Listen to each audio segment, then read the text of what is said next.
ठीक है, तो अभी तक कुछ गलत नहीं पढ़े अपन। आई वेरीफाइड सही है अभी। जिसे अपने सन जैसे लोग हैं,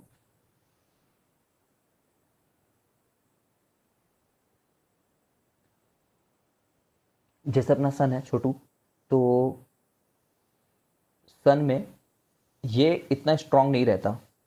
ठीक है, जस्ट मिनट, एक मिनट सोचने दो। दो दो चीज़ें दोनों में हो रही है, एक्सपेंशन और श्रिंक होने वाली। ठीक है, तो क्योंकि ये लोग कम ग्रेविटी के साथ चालू हुए होते हैं ना, तो ग्रेविटेशनल इफेक्ट इनमें कम होता है। ठीक है, जो होता है वो बता रहा हूँ। Gravitational effect is relatively less, तो ये लोग एक्सपैंड होंगे, ये भी एक्सपैंड होंगे। ठीक है, दोनों एक्सपैंड हो रहे हैं, बट ये कभी भी अपने आप के शेप को ना ख़त्म नहीं कर पाएगा। इनकी ग्रेविटेशन है इनफ, है ना, स्ट्रॉन्ग ग्रेविटी के साथ ये लोग आए हैं, क्योंकि बहुत ज़्यादा मासेस के साथ आए हैं, लोग पैदा हुए हैं। तो ये बहुत बड़ा हो गया है समझो, और ये भी बहुत बड़ा हो गया है, एक मिनट के लिए समझो। ठीक है, दोनों अर्थ तक आ गए हैं, मान लो इतने बड़े बड़े हो गए हैं। ठीक है, तो इसका जो आउटर पार्ट है ना, इस वाले का जो सबसे आउटर, जो अर्थ के आसपास है, वो डिस्पर्स हो जाता है, ग्रेविटी से मेंटेन्ड नहीं रह पाता। ठीक है, और डिस्पर्स हो जाने के चलते बस इसका एक कोर रह जाता है। ठीक है, तो जब ये लोग डिस्पर्स नहीं हुए हैं, जस्ट डिस्पर्स होने से पहले जो इनका शेप है, इसी को रेड जायंट बोलते हैं, दोनों में। ठीक है, उधर भी रेड जायंट, इधर भी रेड जायंट। समझ रहे हो क्या?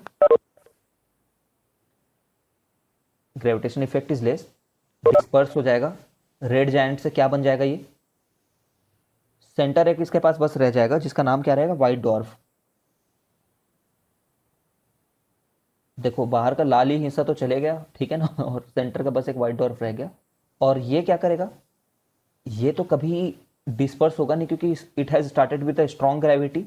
ठीक है, लेकिन इसका कोर में तो रिएक्शन हो ही जा रहा है, कोर में और बड़ा होने के चलते प्रेशर आया ही जा रहा है। ठीक है, तो ये एकदम से सडनली ब्लास्ट करता है बहुत जोर से। ये इसमें समझो, इसमें बहुत बड़ा ब्लास्ट नहीं हुआ, ये सिर्फ जाकर के डिस्पर्स हो गया। ठीक है, और इसमें सडन ब्लास्ट होता है, जिसको हम लोग क्या बोलते हैं, सुपरनोवा एक्सप्लोजन बोलते हैं। ठीक है, ये सुपरनोवा एक्सप्लोजन ही है जिनके चलते हमें पता चलता है कि बाहर बाहर भी सन है भाई। ठीक है, वरना नहीं पता चलता हम लोग को। ये तो चुपचाप डिस्पर्स हो गया, इतना बड़ा कुछ रिएक्शन वगैरह हुआ नहीं, थोड़े से फटे। ठीक है, व्हाइट डॉर्फ पहले पहले बहुत ग्लोइंग रहता है ये, it glow so much due to the heat, hot heatness वगैरह, कि ये व्हाइटिश दिखता है ना। बाद में क्या बन जाता है, ब्लैक डॉर्फ बन जाता है। ठीक है, ग्लो खत्म हो गया तो ब्लैक हो गया ना फिर। सुपरनोवा एक्सप्लोजन होता है इतना इतना ज़्यादा बड़ा कि एक गैलेक्सी से दूसरे गैलेक्सी में ब्राइटनेस भेज देता है ये। And the brightness is sometimes so large कि वो हमें मतलब नेकेड आई से भी दिख सकता है। तुम सोचो दूसरे गैलेक्सी में कुछ ब्लास्ट हुआ है, ठीक है, कितना ज़्यादा बड़ा होगा।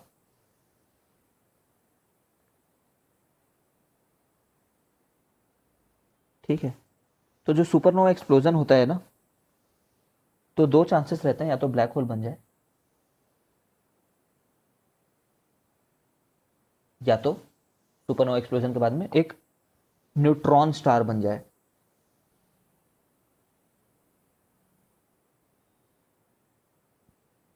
जो न्यूट्रॉन स्टार होता है वो बहुत ज़्यादा बड़ा नहीं होता है, 20 किलोमीटर के रेडियस का बस एक स्टार रह जाता है वो, रफली 20 किलोमीटर।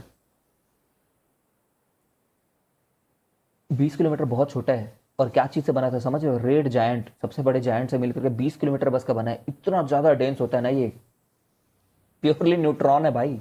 न्यूट्रॉन की डेंसिटी निकाले थे, याद है क्या तुम्हें, 10⁻17 kg/m³ टाइप का कुछ। ठीक है, तो इतना बड़ा बस 20 किलोमीटर में रह जाता है। ब्लैक होल तो तुम समझ ही रहो, ये तो और भी इन्फिनिट डेंस के आसपास है भाई। ठीक है, बहुत ज़्यादा डेंस हो गया है यहाँ पे तो। और ठीक है, कैसे पता चलेगा कि न्यूट्रॉन स्टार बनेगा कि ब्लैक होल, कुछ स्वार्चचाइल्ड रेशियो करके एक रेशियो आता है, अगर उससे ज़्यादा बड़ी मास रही हो उसकी शुरुआत में, स्वार्चचाइल्ड रेशियो, या फिर मुझे याद नहीं आ रहा एग्जैक्ट क्या टर्म होता है, ये यहाँ पे बेसिकली हमारे एक हमारे साइंटिस्ट के नाम के ऊपर रखा गया, इसको रमन के ऊपर रखा गया है, चंद्रशेखर लिमिट रखा गया ना, टर्म सुना होगा कभी।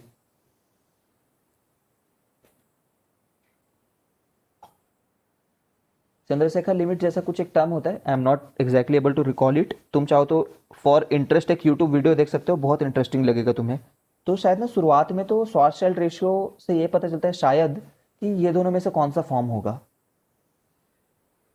ठीक है, ये दोनों में से, और यहाँ पे इससे पता चलता है शायद कि ये फॉर्म होगा या ये फॉर्म होगा।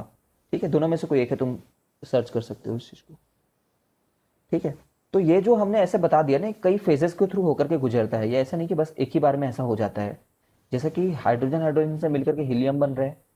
ठीक है, अगर जैसे हीलियम बन जाता है, मान लो कंप्लीट हाइड्रोजन खत्म हो जाता है, हाइड्रोजन खत्म, हीलियम बन गया, तो हीलियम बनने के बाद में स्टार कुछ समय के लिए फिर से श्रिंक होना शुरू होगा, क्योंकि उसमें और फर्दर फ्यूजन तो नहीं हो रहे हैं, तब सिर्फ श्रिंक होता रहेगा ड्यू टू ग्रेविटेशनल इफेक्ट। ठीक है, लेकिन जब वो श्रिंक होते हैं श्रिंक होते हैं श्रिंक होते हैं, बुझ गया ये सन समझ लो। ठीक है, तो फिर से सेंटर में हीट हॉट बढ़ती जाती है, हीटनेस बढ़ती जाती है ना, टेम्परेचर बढ़ते जाता है, और हीलियम जो है वो फिर कार्बन की तरफ बढ़ता है। मतलब सन अगेन लीड्स अप, और अगेन फिर एक्सपेंशन का दौर चालू हो जाता है। ये साइकिल कई बार होते रहता है, और फिर एक बार फाइनली जाकर के इतना बड़ा ये हो जाता है कि अपने आप को डिस्पर्स करना पड़ जाता है, या तो सुपरनोवा एक्सप्लोजन हो जाता है। ठीक, बहुत हो गया यार, बहुत मस्ती कर लिया, तुम देख सकते हो, दिस इज द बेसिस। और क्या करें इसके अलावा, ये चैप्टर खत्म, और कुछ नहीं है इसमें।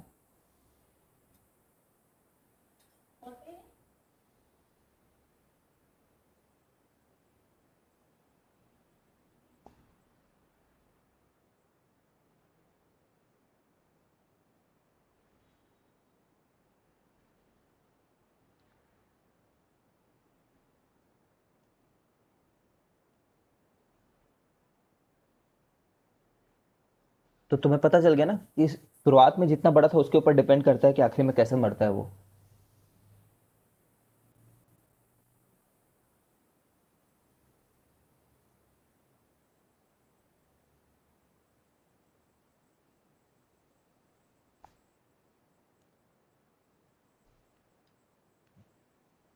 Just a minute.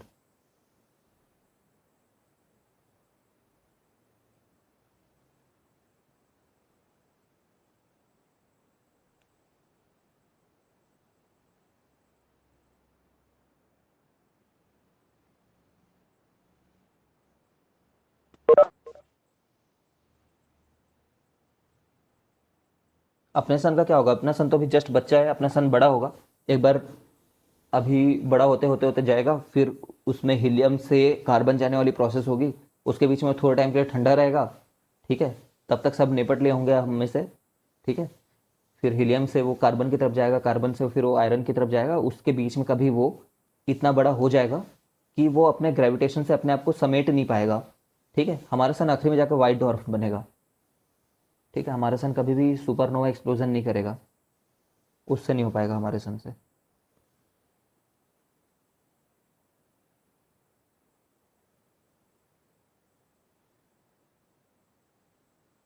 तुम्हें बस एक बात इंटरेस्टिंग बता दूं कि हाफ लाइफ के टर्म्स में, कि हाफ लाइफ कुछ एलिमेंट्स की यूनिवर्स के लाइफ से ज़्यादा बड़ी है। ठीक है, if I am not wrong it's boron. Boron की जो हाफ लाइफ है ना, वो यूनिवर्स के लाइफ से ज़्यादा बड़ी है। इसकी क्वांटिटी जब आधी होगी, उससे पहले यूनिवर्स ही निपट लेगा। हाँ, अर्थ तक बड़ा होगा सन का, कहने का मतलब ये है कि सन अगर अभी इतना दूर है, अर्थ अगर अभी यहाँ पे है, तो sun itself will become this much big. कुछ लोग गेस करते हैं मार्स तक चला जाएगा। ठीक है, एनगल्फ हो जाएगा पूरा का पूरा सोलर सिस्टम अर्थ तक जितना का। ठीक है, गोल्ड का याद नहीं आ रहा। ठीक है, बस एक ट्रिविया है, ट्रिविया के तौर पे बता रहा हूँ। हाँ, मेरे को याद आ गया, मेरे को क्या समझाना था। प्रोबेबिलिटी टर्म्स में हाफ लाइफ को देखना, मोर ऑन लैम्डा। ठीक है, देखते जाओ, ये बहुत इंटरेस्टिंग पार्ट है, देखते रहना। सर यूनिवर्स से बड़ा, यूनिवर्स से बड़ा नहीं होगा यार, क्या बोल रहे हैं एकदम। सोलर सिस्टम से बड़ा नहीं हो रहा है वो, तो सिर्फ अर्थ तक आ रहा है, half of the solar system तक आ रहा है, समझ। सर वो बोरॉन का बोल रहा था मैं।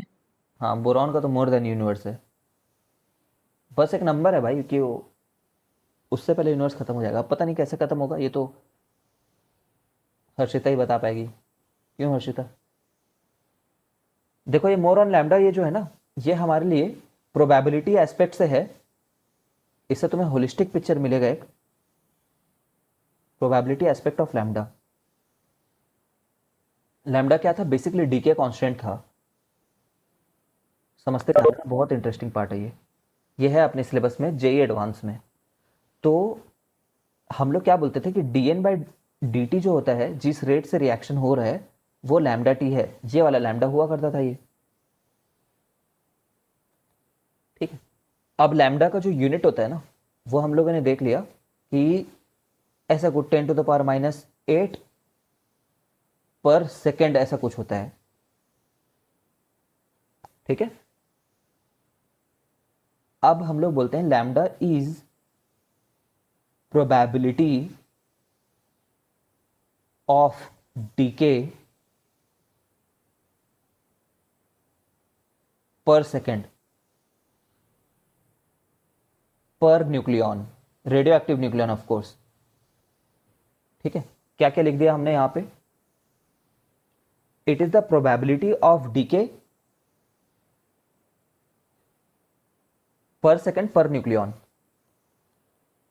ये रेडियो एक्टिव न्यूक्लियन को रखे रहते हैं जो कुछ में कन्वर्ट होना चाह रहे हैं,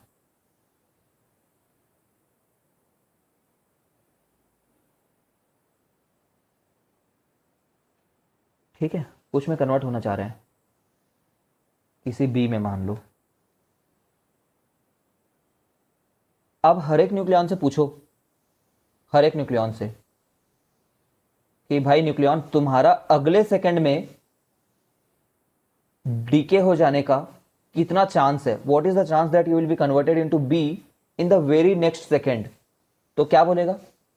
10⁻⁸ प्रोबेबिलिटी है भाई मेरी, बोलेगा वो। समझ रहे हो कितना छोटा है ये? It is a very less number, ठीक है। एंड येट जब तुम 10⁻30 न्यूक्लियन से ये बात पूछोगे, तो हर एक न्यूक्लियन क्या बोलेगा? यार हमारे सबकी चांस बराबर है, तुम हर एक से क्यों पूछ रहे हो? हर एक की चांस 1/10⁸ ही है, कितनी कम चांस है। बट फिर भी तुम यहां पे एक गीगर काउंटर लगाओगे ना,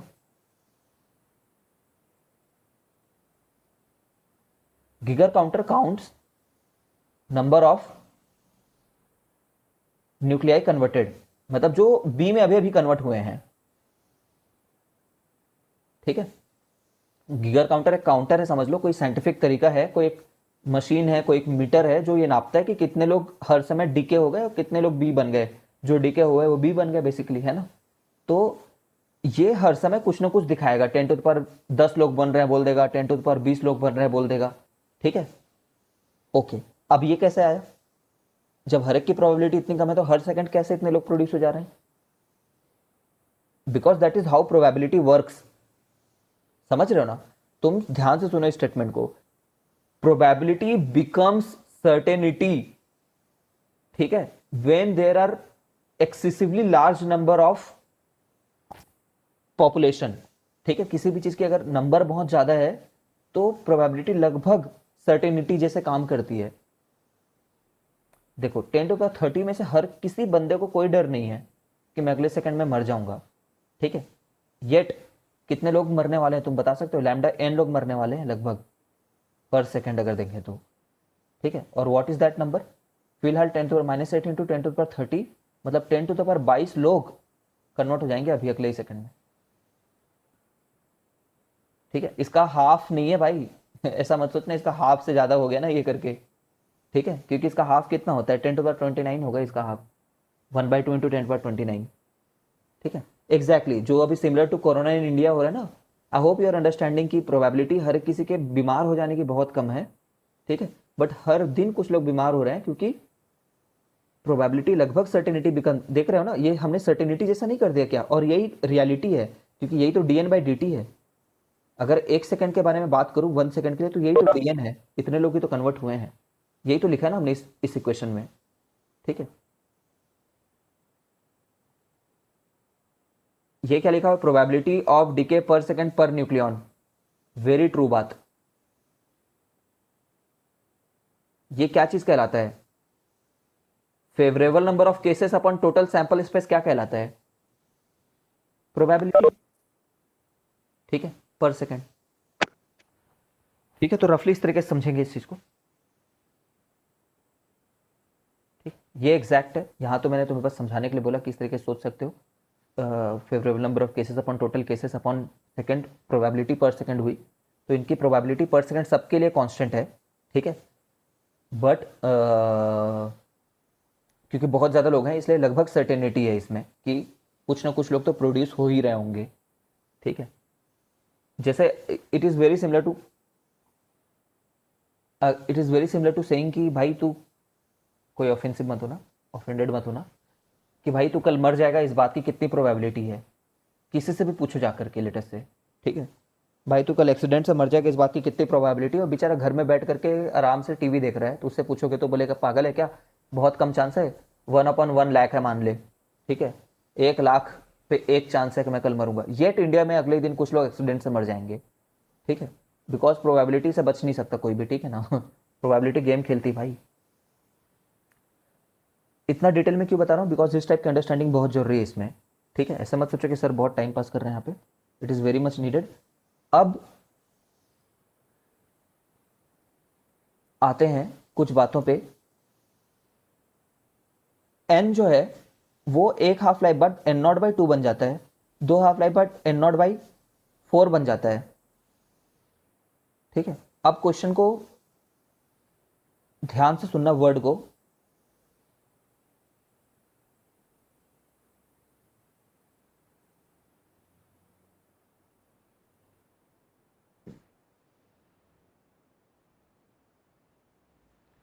question, what is the probability that a nucleon,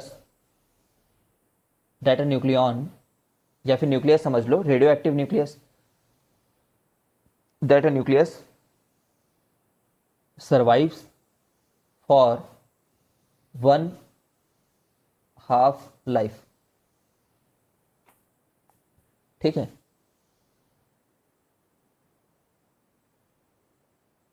क्या प्रोबेबिलिटी कि एक पर्टिकुलर न्यूक्लियस, कोई एक पर्टिकुलर न्यूक्लियस देख लो, जब मैं अन्यूक्लियस बोलूं ना तो एनी पर्टिकुलर न्यूक्लियस सोचा करो,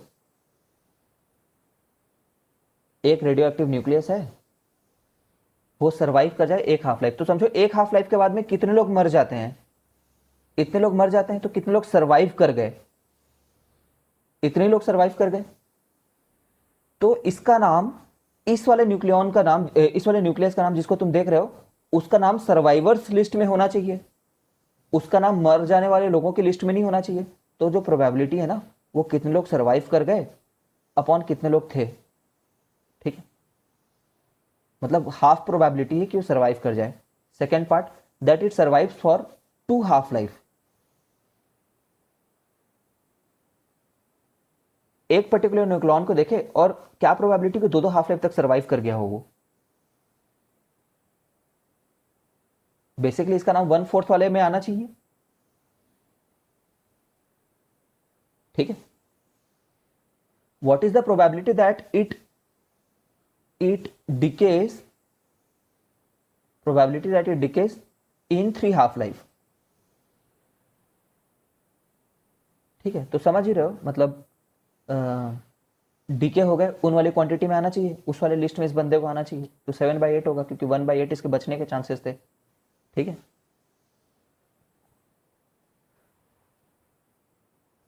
अब यहाँ पे कुछ स्टूडेंट क्यों कंफ्यूज होता है, मैं इतना स्ट्रेस आकर के क्यों समझाया, because some student get confuse इस तरीके से सुनना।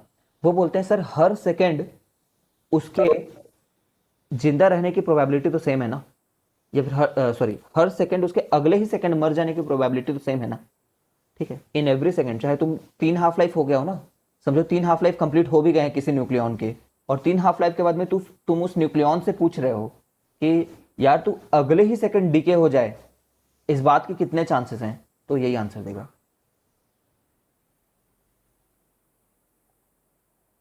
ठीक है, ये नंबर बदल रहा है, I hope you are understanding, कि हर बढ़ते हुए हाफ लाइफ के बाद में उसके बचे रहने के चांसेस कम होते जा रहे हैं, उसके बचे रहने के चांसेस कम होते जा रहे हैं हर हाफ लाइफ के बाद में। बट उसके बाद में कोई भी दुनिया के हाफ लाइफ के बाद उससे पूछो कि अगले ही सेकंड तुम मर जाएगा, उसके क्या चांस है, तो कांस्टेंट बताएगा वो।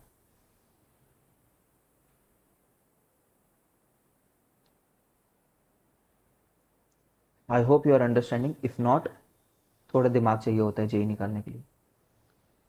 पूछ सकते हो, ऐसे मैं तुम्हें बेइज्जत नहीं कर रहा। ठीक। प्रोबेबिलिटी ऑफ सर्वाइवल, ठीक है, ये उन एन लोगों में आना चाहिए, एन नॉट में से, ठीक है।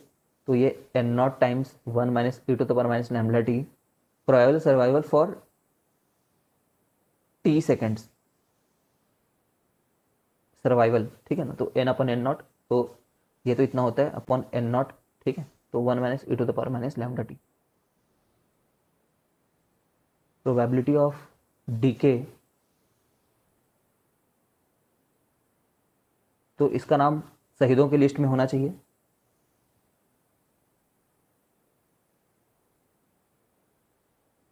One minus n upon n naught, अभी निकालें ये चीज़ को, देख लो इसको, e to the power minus lambda t से कुछ,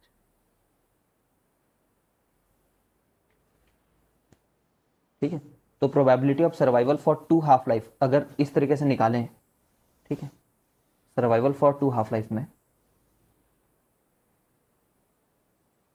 probability of two half life survival, तो it should give us the correct answer, ठीक है। यहाँ पे क्या डालेंगे, दो half life, 2 2ln2 by times lambda। 2ln2 by lambda, ठीक है। तो ये मर चुका है,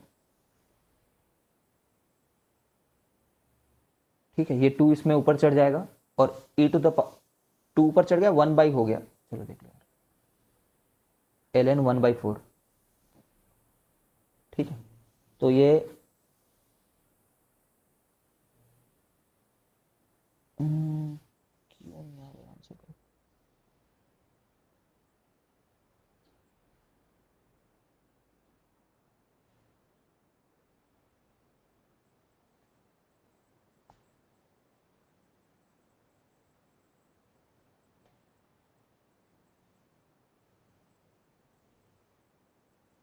ये 3/4 आ जा रहा है ना। सर उल्टा लिख दिया शायद अपन, सर्वाइवल का e to the power minus lambda d होगा, क्योंकि टाइम के साथ सर्वाइवल का कम होते जाएगा और डीके का बढ़ते जाएगा ना प्रोबेबिलिटी। तो ये तो बढ़ रहा है ना ये क्वांटिटी, तो सर वो घट रहा है ना। ये क्वांटिटी,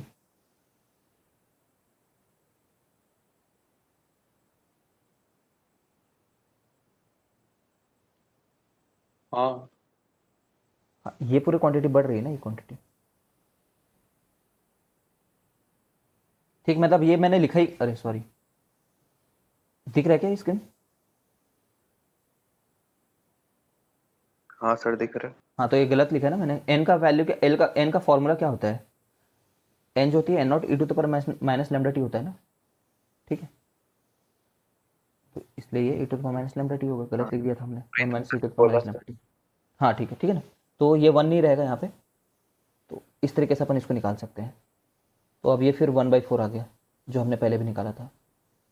तो ये किसी भी जनरल टाइम के लिए हमने निकाल लिया। पहले जो ये दिखा रहे थे ना, ये तो प्योरली एक लॉजिक से, अंडरस्टैंडिंग बेस्ड तरीके से कर रहे थे, बट अगर कोई जनरल टाइम पे पूछता है तो वो इस तरीके से रहेगा, 1/4 आएगा, ठीक है। तो यू कैन सी दिस, और क्या करें,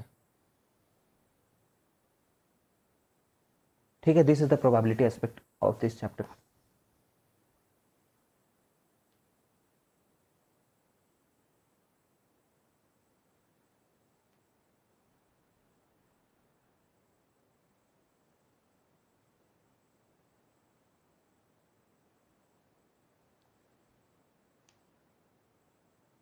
मर जाएंगे यार, मत दो उनको, स्पॉइलर वगैरह मत दो। और क्या कर सकते हैं, ठीक है, फिर ये चैप्टर को कंप्लीट करो। I think everything is done, but अभी जाओ मत, मैं कुछ और अगर रिमेनिंग है तो पढ़ाता हूँ।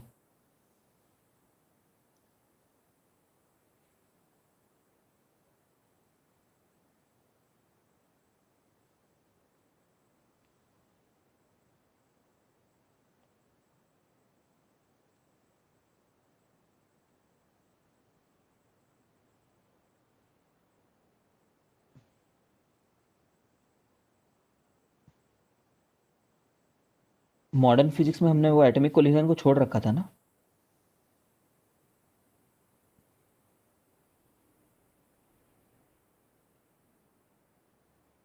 उस पार्ट से वैसे क्वेश्चन नहीं आएंगे, तुम डरो मत, उस पार्ट से नहीं आते हैं।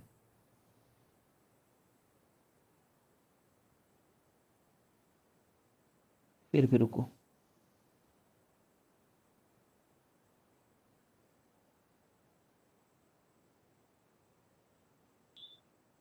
मॉडर्न फिजिक्स में तुम्हें इजी लगा होगा, अगर तुमने घर में जाकर बिल्कुल भी पढ़ा होगा ना, तो इट इज़ वेरी इजी। किसी भी टॉपिक में पीएचडी नहीं करनी, जितना हम लोग क्लास में पढ़ते हैं उसी के आसपास के ही क्वेश्चंस बनाने हैं।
एक मिनट ना।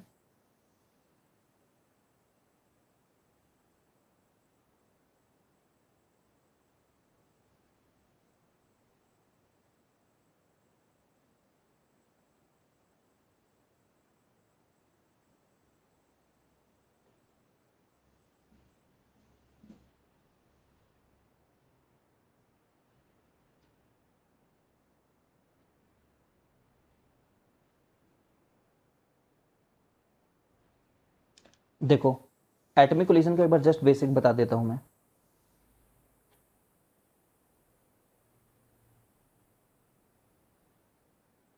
एटॉमिक कोलिजन ना, एज द नेम सजेस्ट है कि मॉडर्न फिजिक्स के कोलिजन का नाम है ये। इसमें हम लोग ऐसा मानते हैं कि कोलिजन में दो लोगों के बीच में कोलिजन हो रहा है, मान लो। तो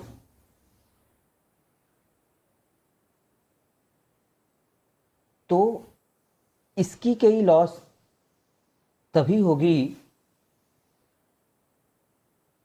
तभी होगी जब ये इसको आयनाइज कर सके या तो एक्साइट कर सके। जब बी आयनाइज हो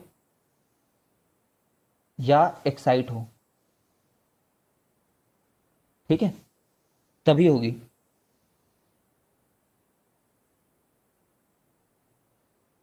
वरना इसके कई लॉस होगी ही नहीं।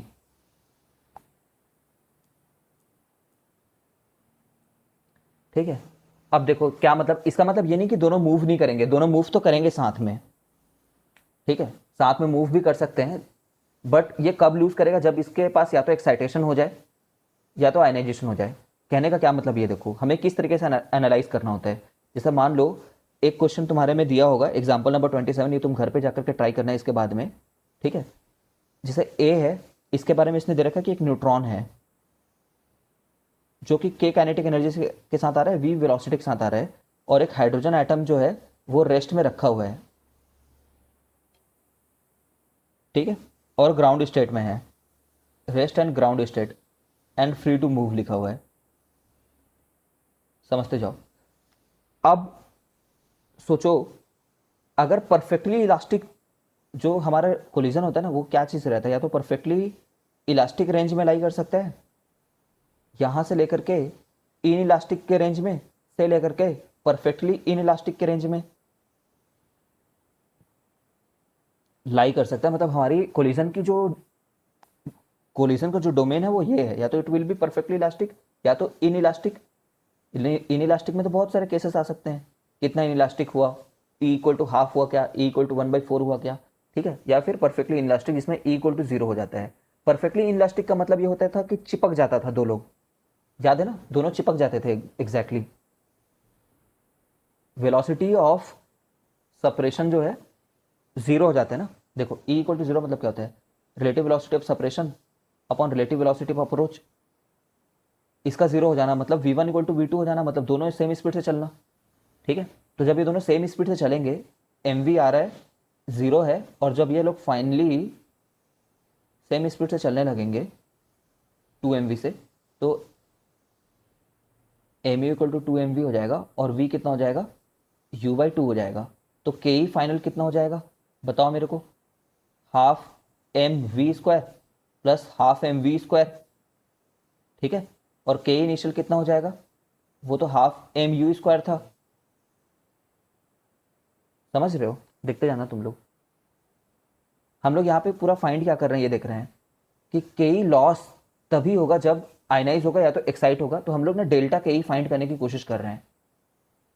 ये हमारा एम है फाइंड करना, ताकि ये जान पाए कि इनके बीच का कोलिजन किस नेचर का होने वाला है। ठीक है, तो के फाइनल जो है वो हो रहा है mv², और v को क्या लिख दूं, u²/4 है ना। देखो ये mv² बन गया, और ये क्या था 1/2 mu² था ही, तो ये डेल्टा के हुआ। इनिशियल में ज़्यादा रहेगा के, तो इसलिए हम लोग मैग्नीट्यूड निकाल रहे हैं बस। तो ये इतना निकल करके आया। ठीक है, मतलब ये क्या चीज़ है बताओ, हाफ ऑफ के इनिशियल है कि नहीं है।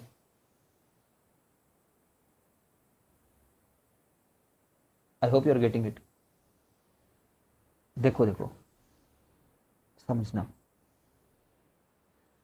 जो इसमें मैक्सिमम के का लॉस होता है ये बात तो जानते हो ना। परफेक्टली इनइलास्टिक होने का ये मतलब है कि हमारे बहुत सारा पार्ट पोटेंशियल एनर्जी में चले गया, और इस समय पे मैक्सिमम जो लॉस हो रहा है के का, वो के इनिशियल/2 हो रहा है। और इसमें तो नो के लॉस होता है, मास लॉस नहीं है, मैक्सिमम लॉस लिख रहा हूं मैं। मैक्सिमम लॉस के का इतना हो रहा है, और यहाँ पे के का जो लॉस होता था वो जीरो होता था। ठीक है, अब इस क्वेश्चन में ये पूछा हुआ है कि जब ये 14 के साथ आएगा, 14 इलेक्ट्रॉन वोल्ट के साथ में, ढंग से सुनना, जब ये 14 इलेक्ट्रॉन वोल्ट काइनेटिक एनर्जी के साथ आएगा और इससे टकराएगा, तो क्या ये एक इलास्टिक होगा या इनइलास्टिक होगा, या फिर परफेक्टली इनइलास्टिक होगा। अब सोचो, इसको या तो एक्साइट होना है या तो आयनाइज होना है, तो इसको एक्साइटेशन के लिए कितनी एनर्जी चाहिए होती है, या तो 0 मिल जाए तो कहीं नहीं जाएगा, या तो 10.2 मिल जाए, या तो हमें 12.09 मिल जाए, या तो ऐसा करते करते 13.6 तक कुछ भी मिल जाए, तब हम खुश रहेंगे। समझ रहे हो ना। तो जब ये 14 के साथ आ रहा है, तो इसका मैक्सिमम लॉस क्या हो सकता है, हर बार ऐसे देखना होता है हमें क्वेश्चन में। मैक्सिमम लॉस हो सकता है 7 इलेक्ट्रॉन वोल्ट का। तो 7 इलेक्ट्रॉन वोल्ट को क्या ये लेगा, विल इट टेक इट। देखो लेगा ही नहीं ना, मतलब 7 का तो इसको काम ही नहीं है, वहीं पे भले ही रह जाएगा। मतलब एक्साइटेशन नहीं होगा ना, एक्साइटेशन तो नहीं होगा, 7 से काम नहीं चलेगा, और ये 7 से ज़्यादा दे नहीं सकता इस तरीके से सोचे तो। ठीक है, तो इसका मतलब इन दोनों के बीच में इलास्टिक कोलिजन होगा, बस कोई एक्साइटेशन नहीं हुआ यहाँ पे।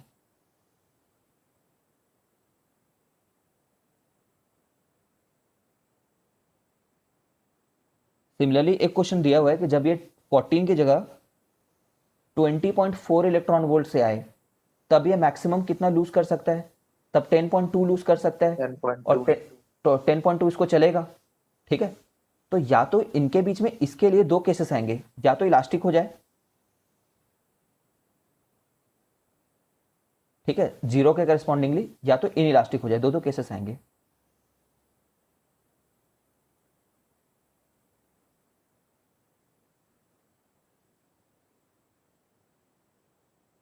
परफेक्टली इनइलास्टिक होगा ना।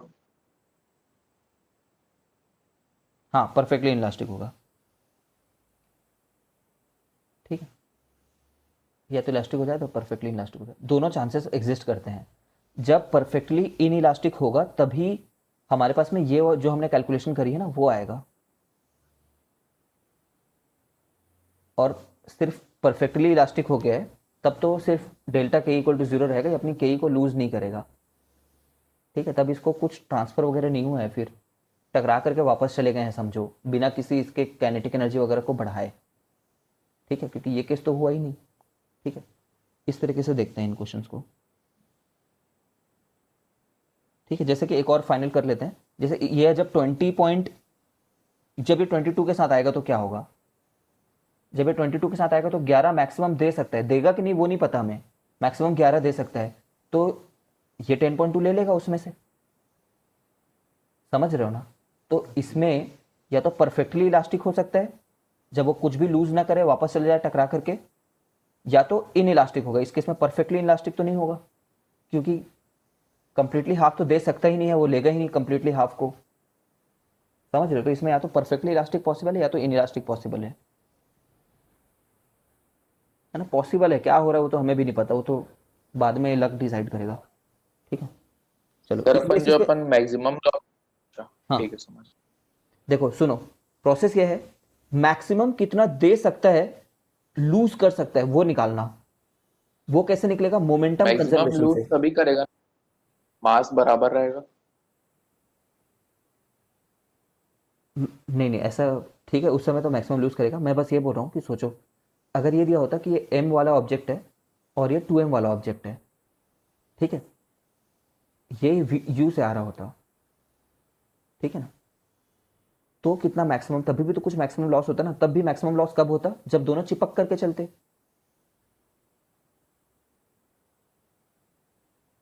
हाँ m सर, और वो 2m में भी तो कोई केस होता ना। मैक्सिमम लॉ का जो एक्सप्रेशन, उस चीज को बोल रहा था मैं, के हाँ इनिशियल बाय 2, वो हाँ, बराबर मैक्सिमम का भी इलेक्ट्रिक के लिए मैक्सिमम तब होगा। होगा, मैक्सिमम का भी मैक्सिमम तब होगा जब दोनों का मास सेम रहेगा। ठीक है, देखते जाओ इस केस में कैसे करेंगे। m है, 2m है, तो ये 3m से मूव करता है v से, तो 3mv जो है वो mu हो जाता, तो v जो है वो u/3 हो जाता। तो जो ke लॉस है वो mu स्क्वायर का हाफ माइनस बाद का ke, half m v square. समझ रहे हो क्या ये कितना हो रहा है? हाफ एम यू स्क्वायर को कॉमन ले लिया अगर, तो कितना हो रहा है यार? ये 9 हो जाएगा ना, 3 जो 2/3। समझ रहे हो? ये डेल्टा के ही है।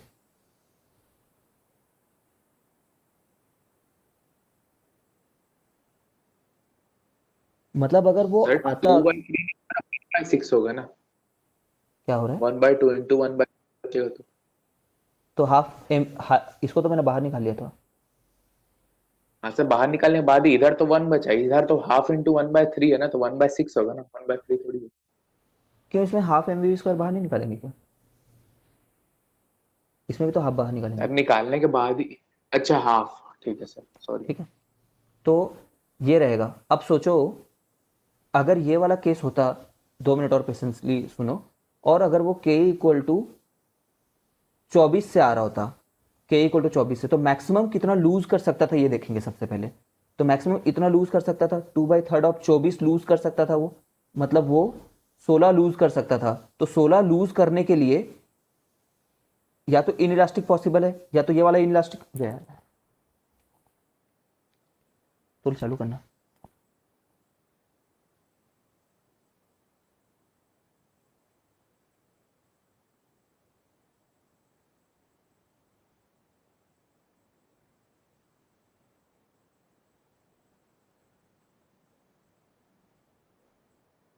आवाज आ रही है क्या?